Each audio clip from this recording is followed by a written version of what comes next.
Welcome to the Her Vibe is Pretty podcast, where you'll be guided on how to step up into your evolved woman, design your dream life, and start living it. Let's get vibey. Hey, welcome back to this week's episode of Her Vibe is Pretty. So it's just Mary here this week, and I'm really excited because for this week's episode, I'm sharing a conversation that I had with my friend Gabby. So Gabby has this series called Becoming Her, where she interviews working women who have these really inspiring stories, and we talk all about how we push past fears and push past our doubts that come up when we are starting something new. And so the whole goal is that you can hear these obstacles that come up, whether it's entrepreneurship or whatever kind of project or thing that you're starting from scratch, and that you can hear how other people have sort of worked through and overcome these fears and doubts. So my story is all about how I quit my 9-to-5 job that was very safe, very secure, and honestly was great. Like, I loved my job before I quit, but I was feeling called to do something different. And I'm really grateful that I overcame all the fears that surrounded quitting my job and went for it, because that is how I started my yoga business, which involves my Instagram and my yoga app and all of the craziness that sort of has come up over these last 3 years as I have been growing my own business. So I hope that you guys learn a thing or two from this episode. I feel like it is full of so many big takeaways, and I know for me, I personally love listening to others' entrepreneurial stories because it reminds me that I'm not alone. There are so many challenges that come up when you're starting your own business or when you're doing anything new for the first time. So I know that it can feel lonely. I know that it can feel overwhelming, and it's very easy to let those feelings and that fear kind of paralyze us and hold us back from our full capacity, like from what we are capable of. So we dive deep into all of that stuff that came up for me, ways and strategies how I overcame it. And I just, again, really, really hope that you can learn a thing or two to help you live your biggest, fullest life.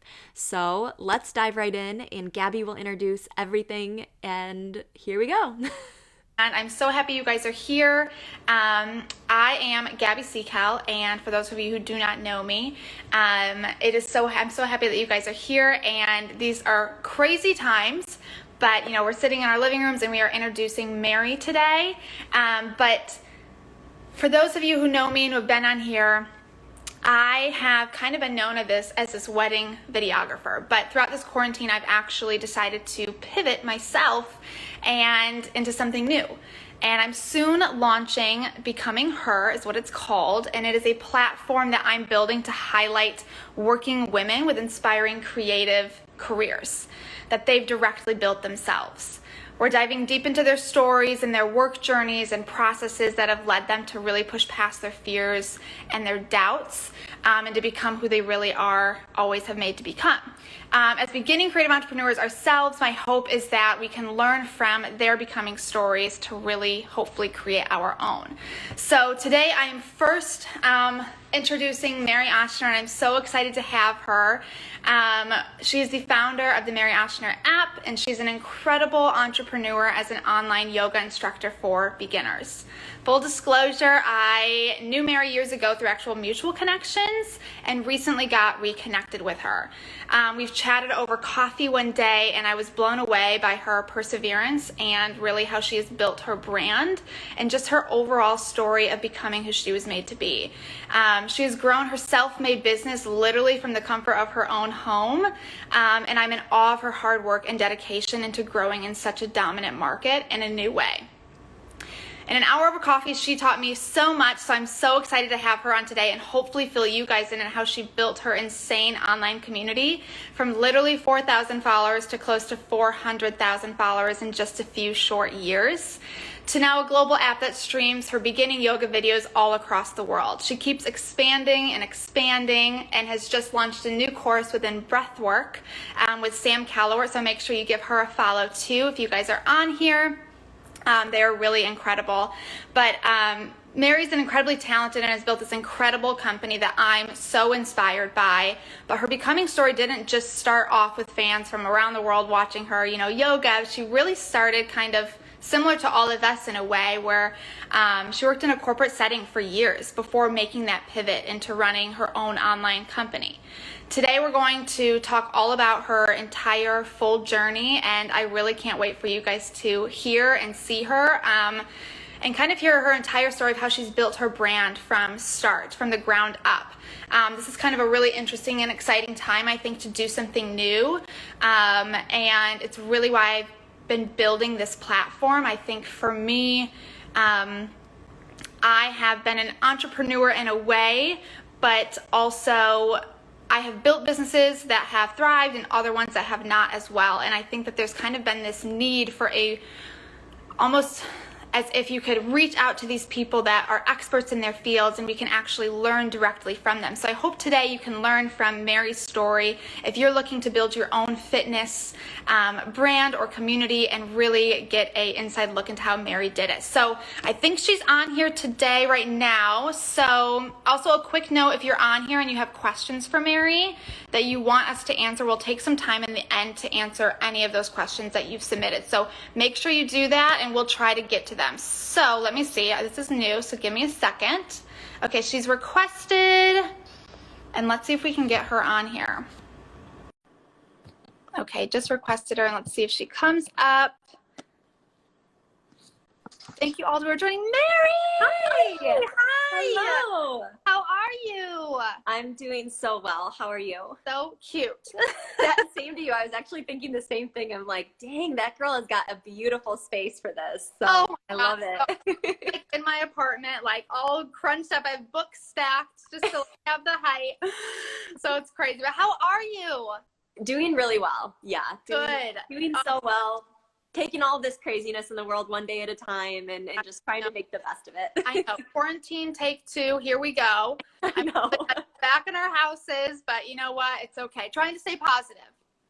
Exactly. Yeah. I feel like I was one of those people that was made for quarantine life. Some people were freaking out about it when it first happened, and I'm listening. I'm like, this is what my everyday life has been for the last year. I know. I feel like you're like the perfect person to talk to because you have built your business literally from your house. Yep. And you have done it every single day, and you haven't stopped for years. And I feel like we can all not only learn from that, but be inspired by it right now, because what a time to kind of build something or kind of take that risk to do it and go out on your own. But you can do it from your house. And I think you're like the perfect example for that.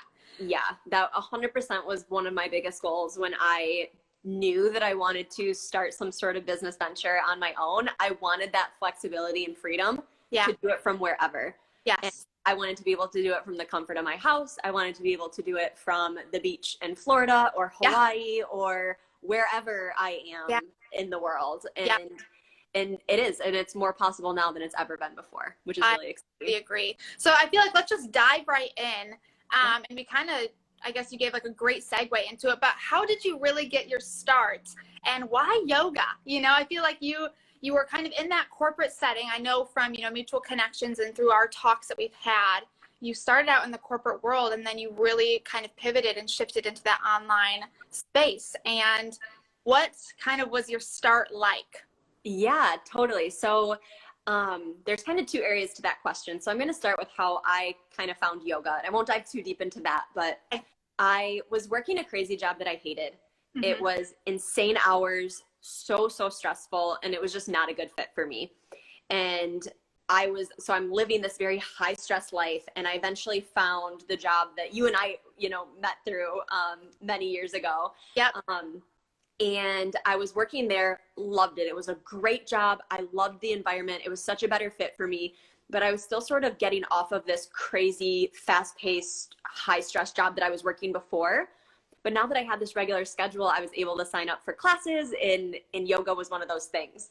And so I remember taking my first yoga class, not knowing any yoga pose names, not knowing anything. I had a dance background, so I have a little bit of that body awareness, but when I took that first yoga class, I was just blown away by how by how stressed and tense I was on a regular basis. And that was my norm. And so when I was able to relax and take a deep breath for the first time, it was very, very powerful for me. So that's kind of how I found yoga. And from there, again, not diving too deep into it, but started taking more classes, started learning, started reading books, started practicing at home, trying different studios, different styles of yoga. I went on a yoga retreat. All these different things just sort of continued to happen because it was something I was so excited and so passionate about. And it was like your escape.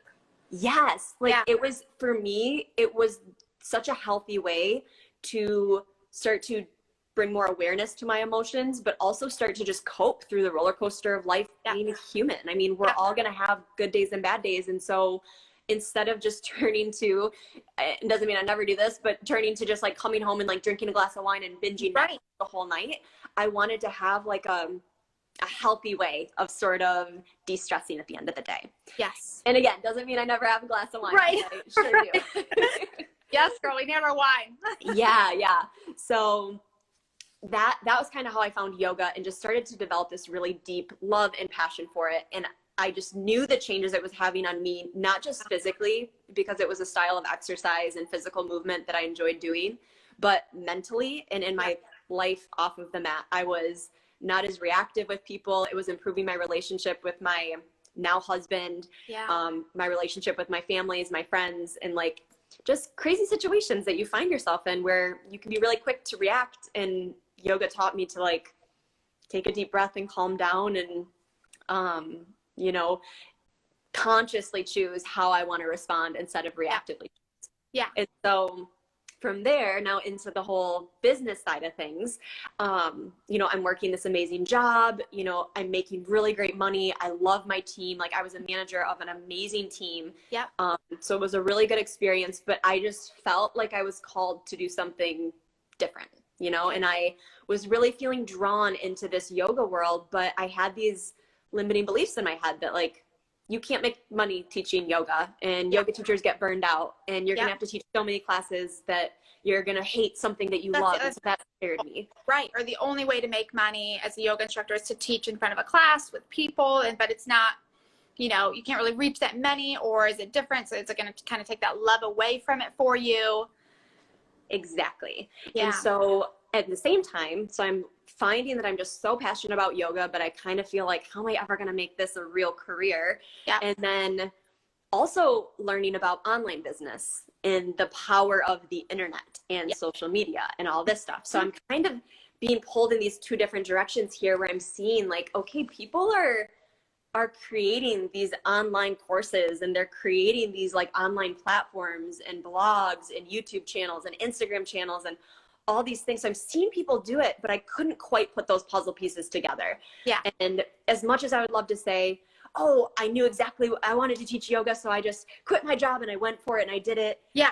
I would love to say that it was that easy for me, but it took me years to kind of figure it out. I don't want you to say that, you know, because that's what a lot of people do. They make it look almost so sexy in a way that they just quit their job and they moved and they did this thing that they were passionate about, they loved. But that's why I loved your story so much, is I feel like you had all of these things in your head that you wanted to do. You didn't know exactly how they were really going to fit together, but through hard work, and I mean like hard work and perseverance and kind of taking those risks, you ended up figuring it out. But tell me a little bit about that kind of shift and that transition, because I think that's what really people are wanting to know. But you know, in that corporate world or in that corporate setting, it's easy just to think, I'm going to quit my job and do what I'm passionate about. But that is not the case at all. Right. Yeah, that was not the case for me at all. Took me years to kind of figure and work this out in my brain, how I was going to go about doing it. And so a big turning point for me was the retreat that I went on. Yeah. And that kind of opened my eyes because it was with a very famous yogi. Her name's Rachel Brathen, or she's Yoga Girl on Instagram. So I went to her retreat, and she was I saw her and I'm like, she's doing what I want to be doing. she was living in Aruba, but like she's traveling to these exotic places. Yeah. She's, you know, growing this. She has like millions of Instagram followers. You know, she's selling things online. She's created this whole business around yoga. That's exactly what I want to do. And that kind of was the first step in seeing that proof in real life. I can do this. So you saw her and it kind of validated it for you, where you first had that question, like, how do I even make money in this world? Right. You saw her and you saw that she created a business and kind of as brand and community, and you said, that's kind of what I want to create. Exactly. Okay, good to know. And so that just sort of gave me, that was, again, all of these things are like little baby nudges in that direction, where I'm learning about this online business. I'm seeing all these things that are possible. I am hearing all of these glamorous, sexy stories of quitting your job and traveling the world and making so much money. And, you know, so I'm just learning as much as I can. I bought an online course to like learn more about online business, and just really immersed myself in trying to learn as much as I can while I was still working full time. Yeah. Because like I said, I'm not one to just be like, peace out, I'm done. Because I loved my job. You know, I wanted to make sure that I wasn't making a mistake. Tell me about that really quickly. So you're working your full-time job, and I know we kind of alluded this to a little bit before, but you're working your, 9 to 5 is normally the hours, but what's your schedule like? Were you waking up early and kind of doing the online courses, going to work, lunch break maybe, and then afterwards staying up? What was your schedule like in these beginning stages? Because I think that that's something to really talk about too. Yeah, no, that's a really good question, Gabby. So I was waking up early to do my studying, to do my brainstorming. And like you mentioned in your intro, I tried a few different blog ideas and wellness ideas that just completely flopped. Yeah. And there just wasn't that passion behind it, because again, I had that block that like, it can't just be yoga. That's not all it can be. Exactly. Yeah. And that was kind of holding me back. I wasn't diving headfirst into yoga at this point. And so I was trying these different things I was passionate about, and just keeping everything a little bit too vague and too general. And it just, nothing was really picking up the traction or even the energy on my side like I wanted it to. Mm-hmm. But I was still learning a ton. It doesn't matter, because even if you do try these things, you're still learning so much. And I can say this like a million times. So if you take anything from this is a big piece, is that if you do nothing, you're going to learn nothing. But if you start trying, even if it's a complete failure, you're going to learn so much, and you're going to learn so much more by getting hands-on with it instead of just reading about it in theory. I completely agree with that. You have to put yourself out there and just start doing it. And I think we talked about that before, is I remember you telling me, just try it. And if it doesn't work, then you can pivot and try something else, Exactly. But if you're getting out there and you're doing it and you're trying, then it's going to tell you something. What were you doing that you found that worked for you? Like, what did you kind of figure out? Like, okay, this wasn't working for me. You said kind of the wellness blogs and whatnot, but what did you find that was like, okay, this is, now I have something here? What was that moment? So for me, I was realizing that like writing blogs was not my thing. I'm not a writer when it comes to that whole aspect. And I was getting really drawn into the Instagram world. Mm-hmm. I was seeing people make these beautiful yoga videos and these beautiful yoga poses, and like building up these huge followings in the yoga world.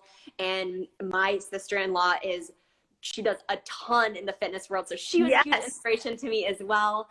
Christina Capron, if you guys don't follow her. Amazing. Follow her.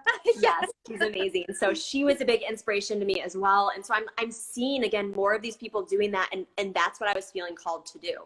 Yeah. And so flash forward, I don't know the exact time, probably a couple more years, and I got to a point where I was just feeling so frustrated. Mm-hmm. I was trying different things, but I felt so burned out because I was doing it in the morning hours and the evening hours after work, and I was just tired. And it was just so much. And I don't know, some people have that like next gear that they can just be like, boom, I'm going to grind. I'm going to work all day. I'm going to wake up early. I'm going to stay up late. I'm going to get it done. Yeah. I'm not going to lie. Like, I don't have that drive. Right. I don't have that gear. I have it a little bit. Like, I'm going to put in the work. I'm going to put in the work, but I'm not one of those people that can just grind it out. I just burn myself out too quickly. Yeah. And so I was just getting frustrated because I felt like I was kind of getting onto something, but nothing was really picking up because I didn't have enough time and energy to really put it all into growing a business. And growing a business does take a lot of time and energy, especially for someone like me that wants like instant gratification. I really need to put that time and energy into it.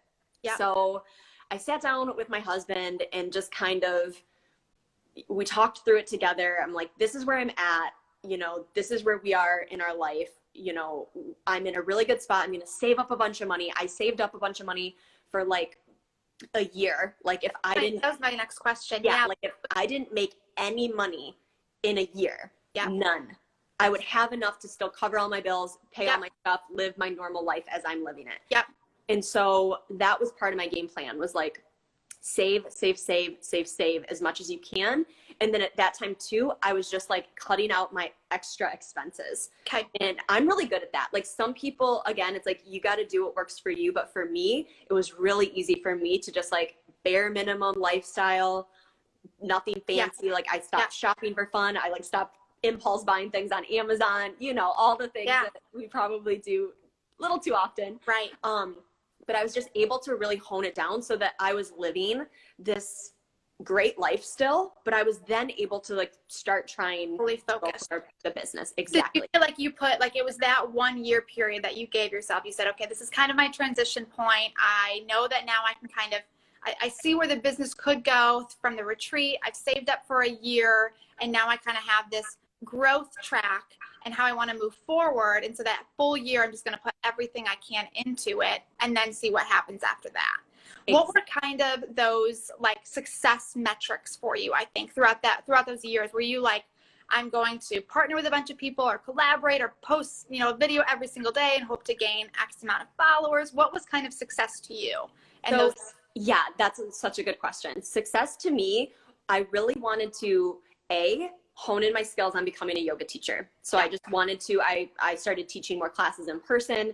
I was doing more self-study just to learn and grow and become the best teacher I could possibly be. Mm-hmm. And then I also was using that time to build my audience as much as I can, because you know, there's a million yoga teachers online and in the online space and in the world.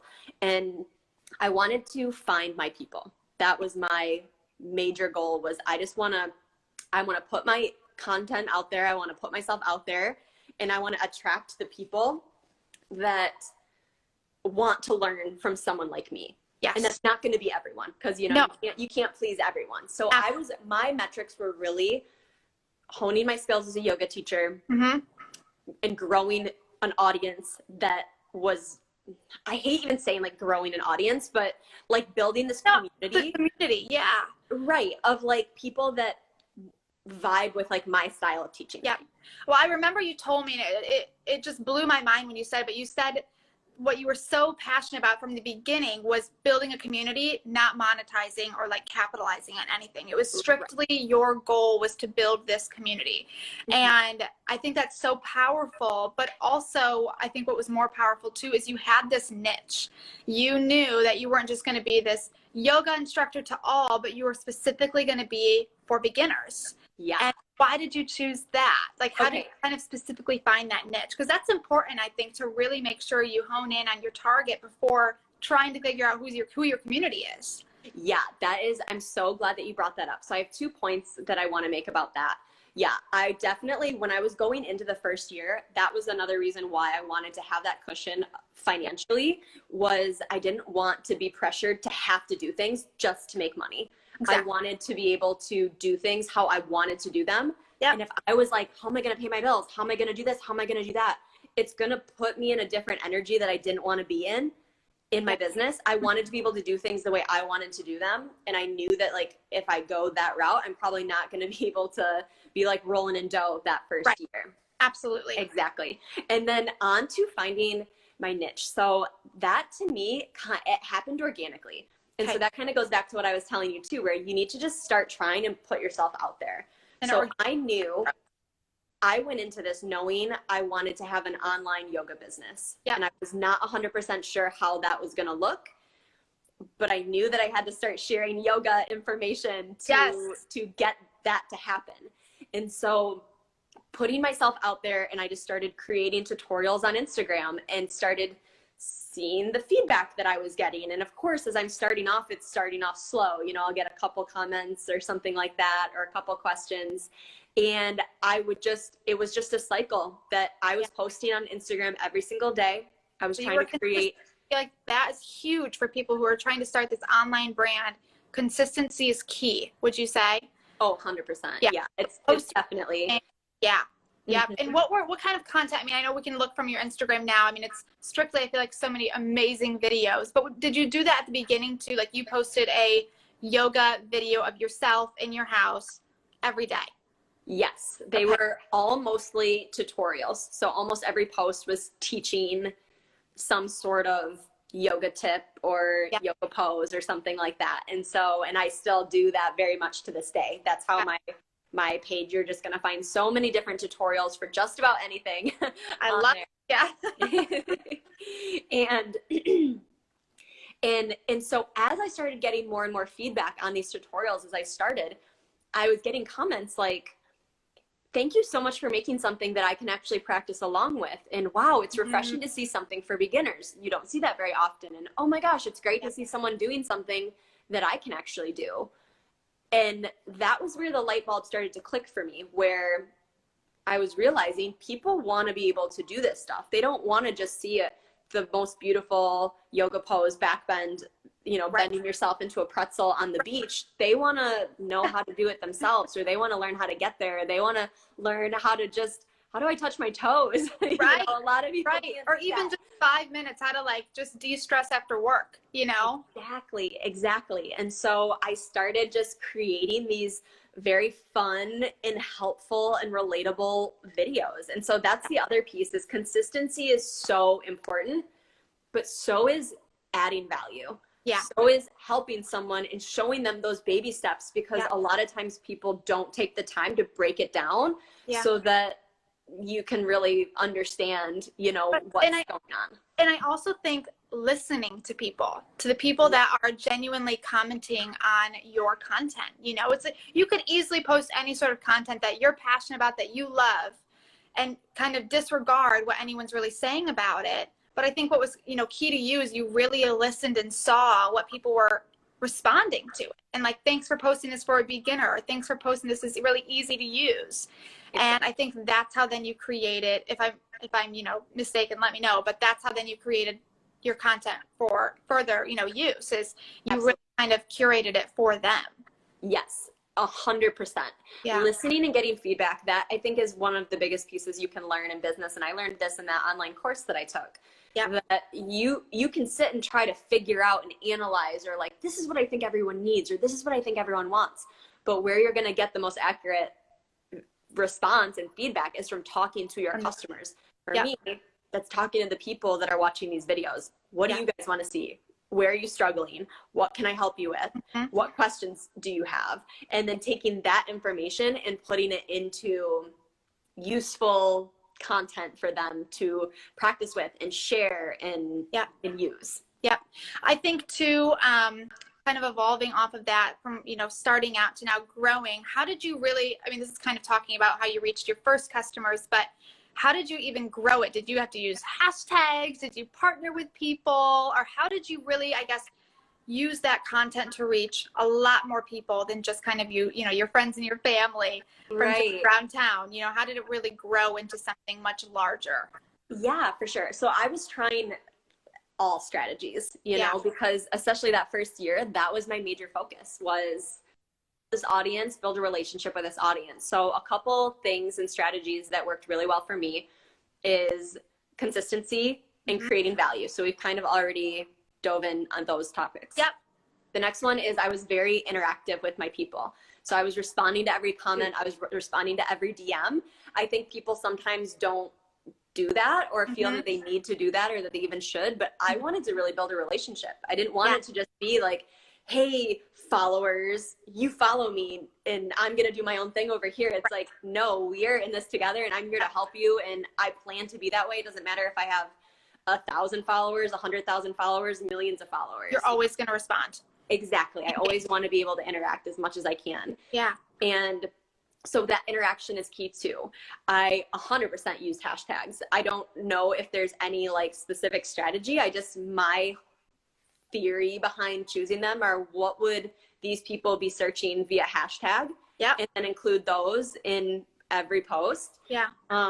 And then, as I started to grow and get momentum, asking people to like things, asking people to share things, that helps too. And that will kind of get things, out there and get people checking Were you looking to see like what other people were doing in the industry who were, you know, other yoga instructors or from the person you met at the retreat? Was that helpful for you too, to kind of almost off of what they were doing, or did you kind of just figure it out yourself? A little bit of both. Yeah, a little bit of both. So absolutely. I mean, there are so many, and again, I'm in the yoga industry. So like there's so many amazing yogis on Instagram. So I for sure was just kind of seeing, you know, what are the kinds of posts that are showing up on my explore page? Like what are the styles that seem to be getting a lot of engagement on those sort of posts? Like what are they talking about? What are they sharing? Yeah. And then how can I like put beginner yoga into that same framework? Love that. Yeah. And then kind of having my own vibe with it. The other thing is having fun with it, because yeah, I feel like when you get so serious about things, I think that especially in the beginning, I don't do it quite as much as I used to, but I used to make like these funny faces in my Instagram posts of like, this hurts to do this, or like, oh, my back hurts, and like these funny faces. And it's like, again, we're on, you know, Instagram specifically, we're here to be entertained, you know, but if you can also learn something at the same time, you know, how great is that? And so I think, again, having fun with it and not taking things so seriously, or getting paralyzed by like, what should I post next? Or is this going to do well? Or is this, and it's like, you're going to be posting every single day. If it doesn't do well, you just learn that doesn't do well. If it does really well, now you learn something that does really well. And absolutely. Absolutely. And how did you, did you partner with anybody or collaborate? Was that part of kind of your growth strategy too? Did you kind of work with other, you know, yoga instructors and kind of do almost like a sharing thing? Like, how did that work? Because I think that's important to know too, for other people who are wanting to build their own brand. How do you really, what's like the nitty gritty?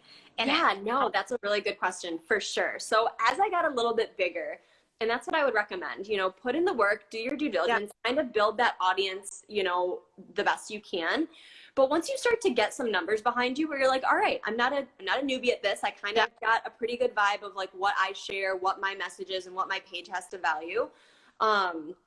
You can, start to find people who are in similar industries that have similar sized audiences.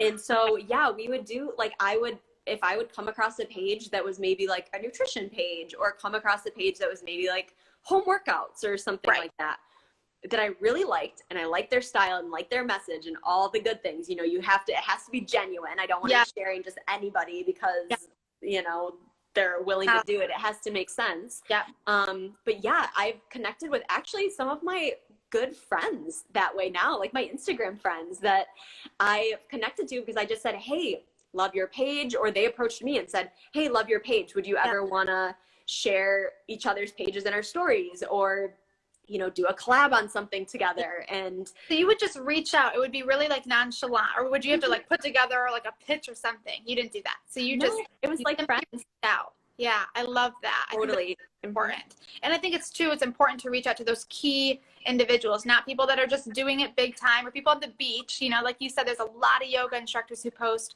all those crazy back rubs and stuff on the beach, but you weren't reaching out to those people. You were reaching more to your targeted audience too, who's beginners or doing it at home.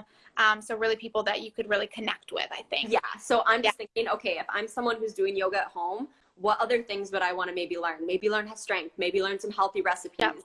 I collabed with a girl who does these amazingly cute illustrations. So she would illustrate one of my tutorials, and then I would post the illustration so it shares, and she has just the cutest yoga illustration page. I love that.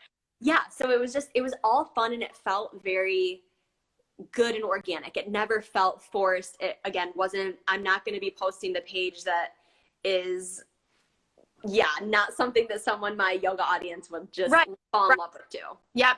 Oh, I love that. Now, did you take, I think so you were doing this specifically on Instagram, right? So you weren't doing YouTube, or you weren't doing anything else. It was specifically fully on Instagram. Okay. And then throughout that first year specifically, when you were growing and you were growing your audience and your community, when was the switch that you learned how to monetize it into like an actual business? Was this now the app, or how did you kind of grow it into more of a business? So yes, the app was the first thing. And this is honestly one of the coolest stories. I feel, because you hear these, you know, in maybe it's because of the people that I follow, but you hear these different manifestation stories and these ideas of like, you put the energy out there and your desire of what you want and it'll be attracted to you. And it's like, okay, so this is such a cool manifestation story because I knew that I wanted to start a yoga online business, but I wasn't exactly sure what that would look like. Is that going to be an ebook? Is that going to be retreats? Is that going to be an online course? Is that going to be, who knows? I mean, there's so many different ways to make money online. Mm-hmm. And so I'm making these tutorials and that's all I'm doing. I'm just like trying to learn as much as I can about yoga. I'm trying to build this audience.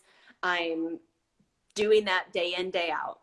And I get a DM from a guy who says, hey, love these videos you're making. If you've ever considered making an app, we'd love to chat with you. And so I'm like, oh, you have an app? Yeah, that sounds interesting. So I set up a meeting with them, and it was two guys that are from San Francisco.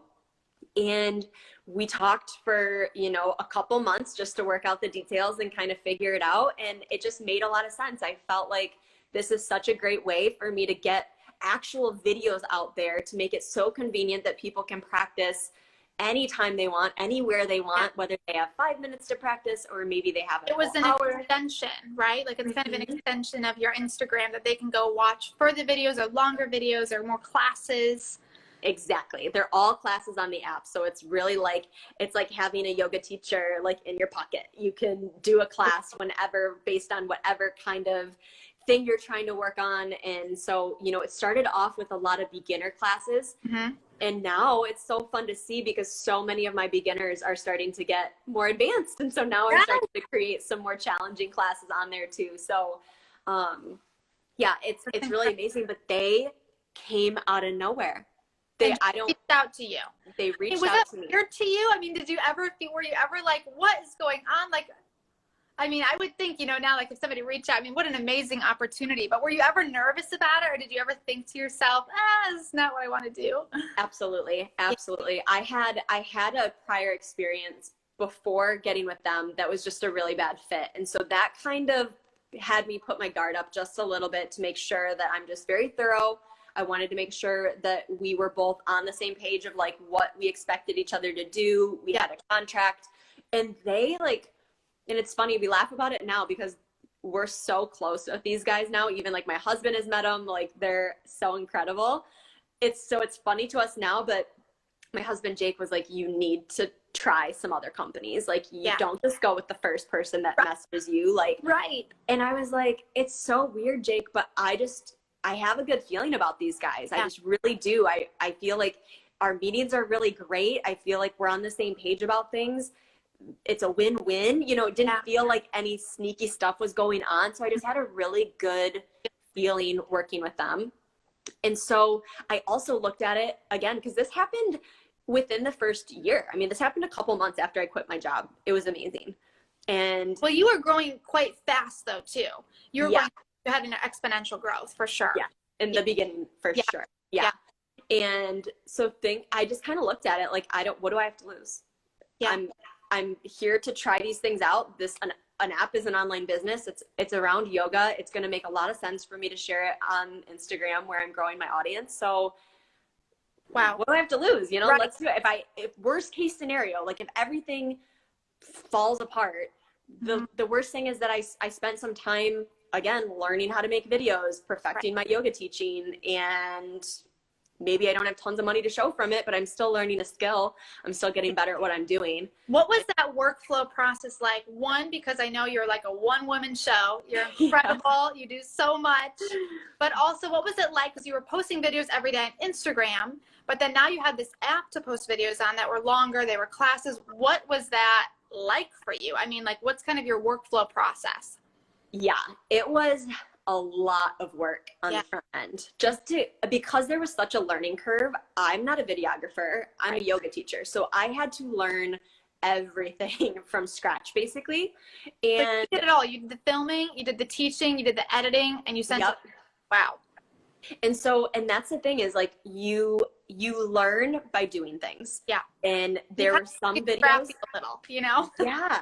Oh, for sure. Like if you are interested in the entrepreneur game, you definitely need to have that resilience, and you need to know I got to figure this out. There's no one else I can lean on here. It's up to me. And I say that, but that shouldn't scare you, because now it's easier to figure and learn things than ever before. You know, you've got Google, you've got YouTube. I couldn't even tell you how many YouTube videos I've watched to figure this thing out and figure this thing out. But I also kept things super simple because I didn't know better. You know, there's way fancier video editing stuff. There's way fancier cameras. I just kept it super simple. I did have a nicer camera that I used to record my app videos, but there's still trial and error. You know, there's some videos where I would literally record the whole thing and realize that it was slightly out of focus. Yeah.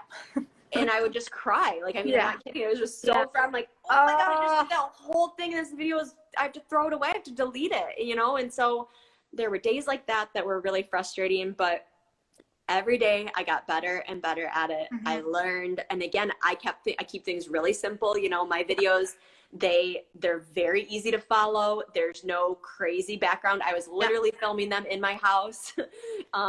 You know, I got a nice camera for that and a nice microphone so that you could hear the audio very clearly. Yep. I edit things on iMovie, you know, that's like the easiest editing thing you can use. And it does everything I need it to. Because again, how many videos were you creating a day? It would vary. So when I was in, like, at the most, there were some days that I was creating like 3 to 5 videos a day. Oh, it was insane. And that I was getting really burned out when I was doing that, you know, and now I just try to make them, you know, on a regular basis, but I also have on the app over 160 classes now. So, you know, those early days, it was a lot of just like film, especially living in Michigan. So I know you can buy lights, and I eventually need to, but I was just doing things on sunlight. So if it was my gosh, I love it. Yeah, if it was a sunny day, I was like, today's filming day. Today's the filming day. Yeah. Yep. And then on cloudy days or rainy days, I would do, you know, all my editing. And I have a girl who helps me now who is amazing with that. But I did that literally up until a couple months ago. I was doing all the editing myself, and I still do it once in a while. Yeah, I would say, how long did it take you until you started kind of integrating other people? I mean, your app guys too, they do specifically more all the app, but you're filming, you're obviously the only instructor. But how long did it take you? How many years until you really started integrating other people or outsourcing? Yeah, so I started my business the summer of 2018, and I hired my girl Sarah, who's amazing, to start editing. It was this year, so it was probably like 2 years. Okay, 2 years. And and then I was doing, and so I still know, so she does all the editing, which for me, she's just way better at it than I am. And faster at it probably too. And so, you know, I think there's sometimes too though, where I think that's important to, you know, you have to focus on what you are the best at. And now that you're growing, I think it's good that you're, you know, having other people come in that might be better at different things. And also then, you know, give you more time to focus on really that content and then what you're, you know, thriving at, which is really the classes. Totally. And that's too. So the latest thing that we've added, this was the first time bringing a new teacher onto the app, is bringing Sam in for breathwork. Sam's amazing too. Everyone follow Sam Callowart. She's wonderful. She does breath work, and now she's on your app, right? Yes. Yep. Incredible. So breathwork was one of those things that I wanted to get certified in myself.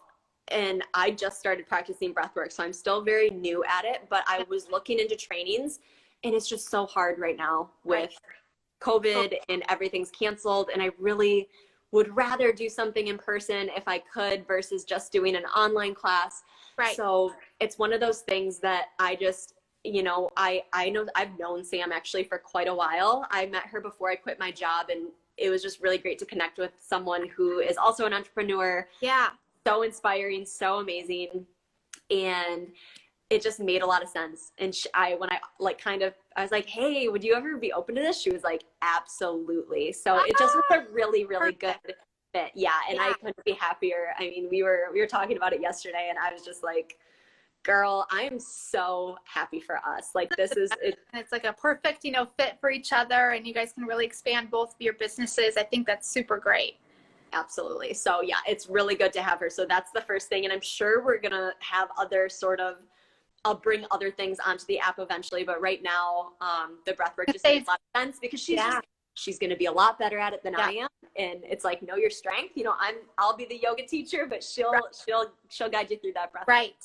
I think a quick question to ask too is for the people who are kind of wanting to build maybe their own fitness brand or community, and you know, you were incredibly lucky to kind of have somebody reach out to you. Obviously, you worked super hard to build something, you know, grow that something, you know, grew really quickly.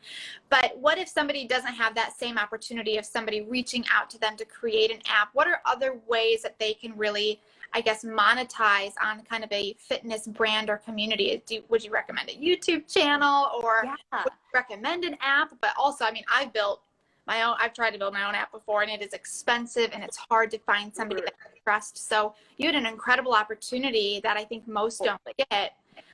How would you recommend, or what advice could you give to somebody who's wanting to monetize their, you know, brand or community that's fitness related? Yeah, absolutely. So there are so many ways to make money online. You know, YouTube is one of them.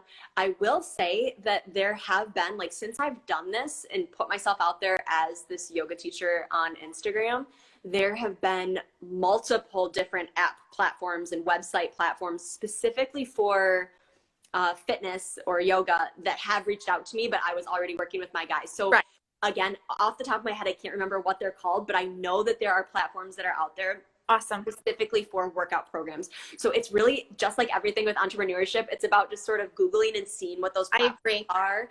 People can create their own websites. You can create like a membership site, which is ultimately what I have on the app, where it's like a collection of my videos, and you need to pay to be part of it and access them. Interesting. And yep. And you can there's different things with YouTube. So YouTube is something that I'm going to start exploring more of this next year. That's one of my big goals.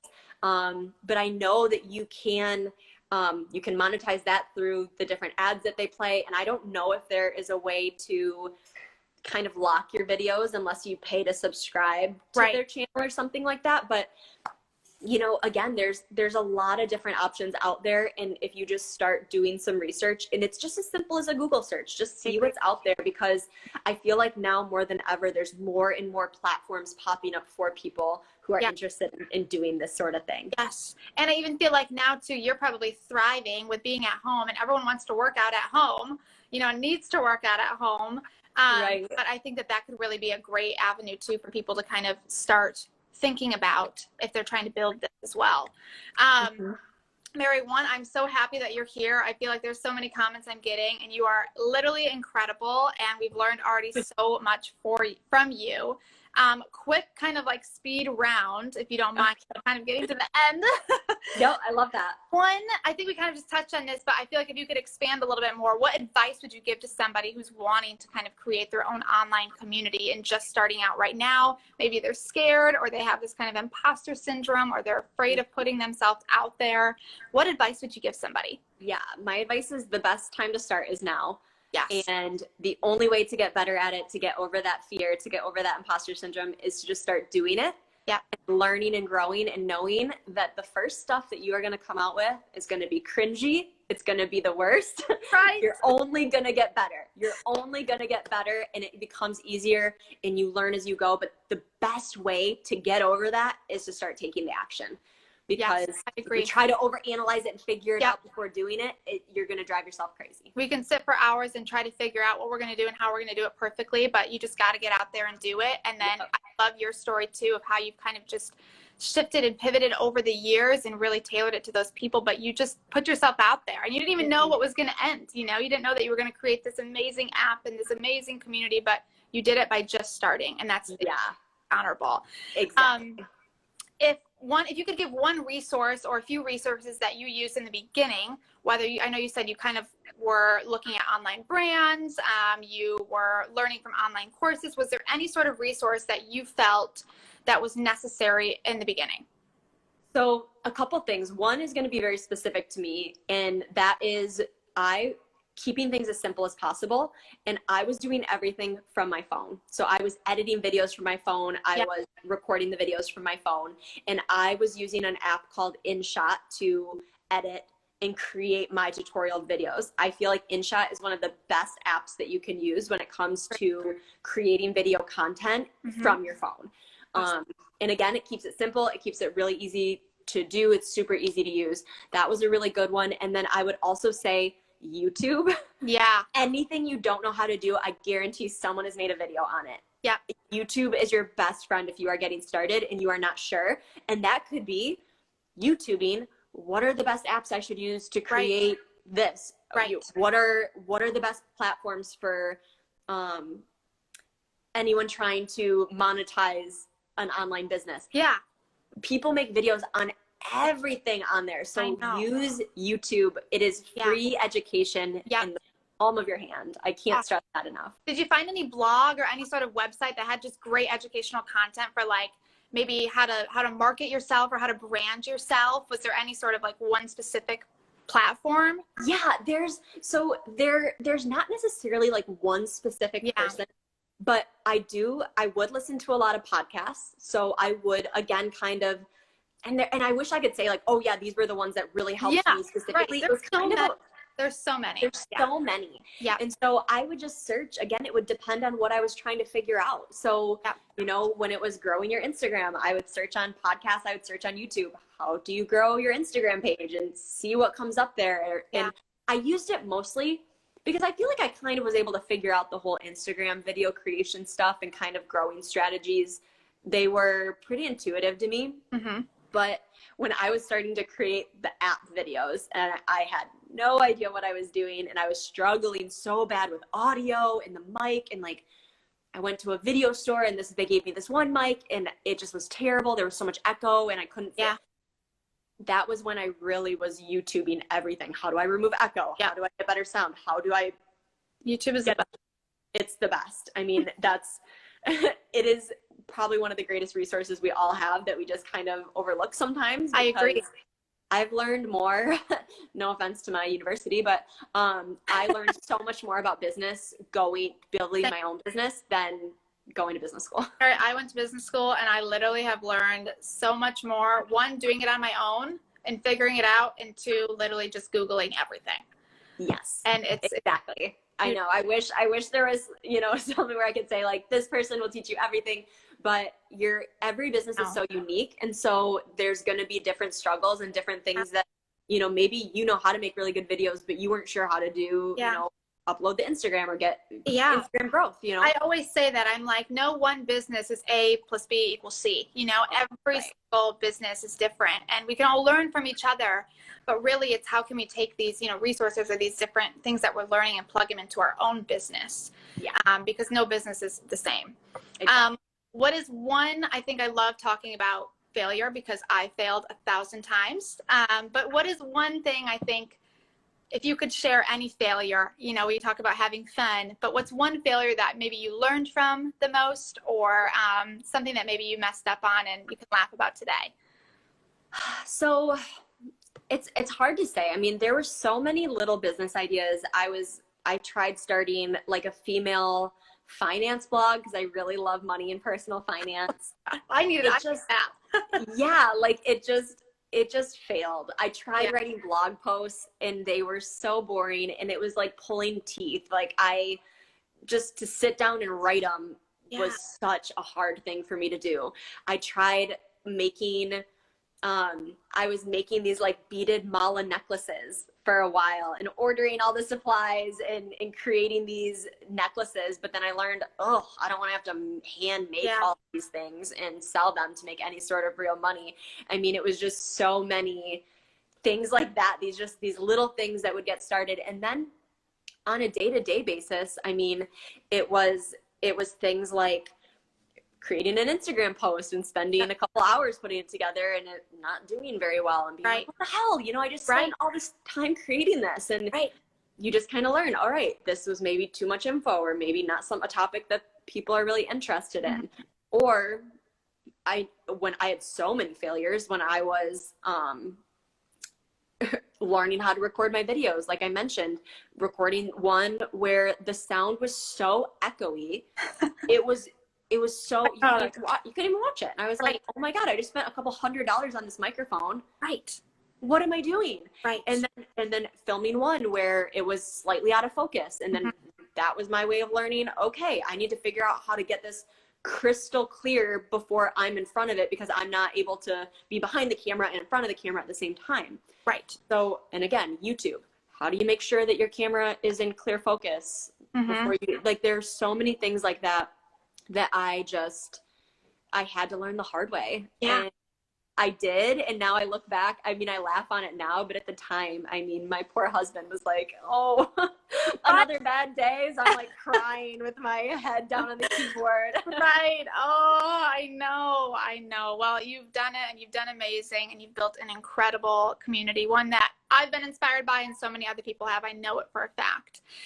If you have a little bit of time, I want to kind of go through some of these questions that I think some people have asked. Yeah, absolutely. I think one person asked, just so we can make sure we get to some of them, how long did you learn yoga before you started teaching it?